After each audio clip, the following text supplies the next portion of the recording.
Јани Иванов и неговото семејство речиси 2 години поминуваат голгота, бидејќи државата не му одобрува пари за лекување во странство.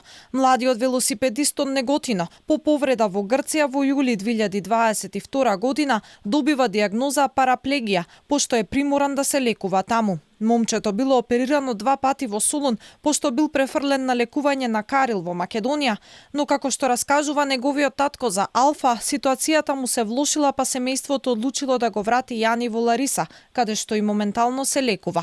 Трошоците од речиси 10.000 евра месечно, семејството ги покрива од донации од граѓани, оти државата ги одбила за лекување во странство.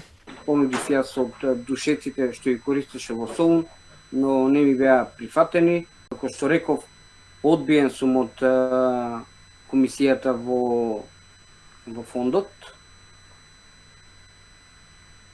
И пошто не рекоа од таму, значи ако сакате да го продолжите лекувањето, значи ќе мора на своја рака да го сносите цел трошок. Состојбата на Јани во моментов е подобра од кога се случила повредата, но тој се уште мора да продолжи со лекување.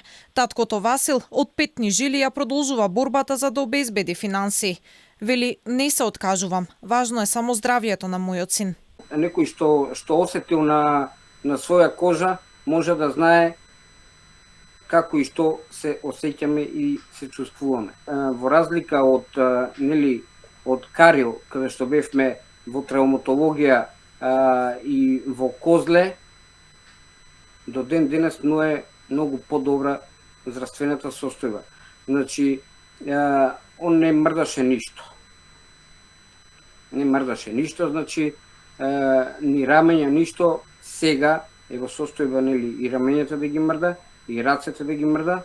Според искуствата на семејствата, Македонија нема ниту центар, ниту обучен кадар, ниту современи роботски апарати кои може да им помогнат на вакви пациенти, иако институциите, како да не им е доволна маката, постојано ги убедуваат во спротивното.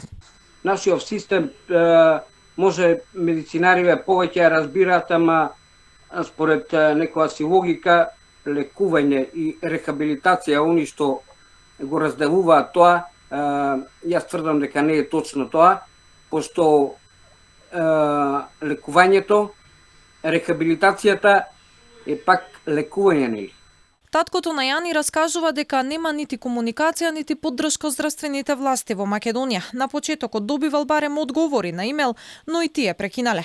Неодамна добил информација преку трети лица дека треба да ги обнови документите, но тие да бидат за лекување, а не за рехабилитација. Во меѓувреме, сите кои сакаат да помогнат за Јани да го продолжи неговото лекување во Лариса, може да го направат тоа на телефоните за донација или пак на сметка во Стопанска банка.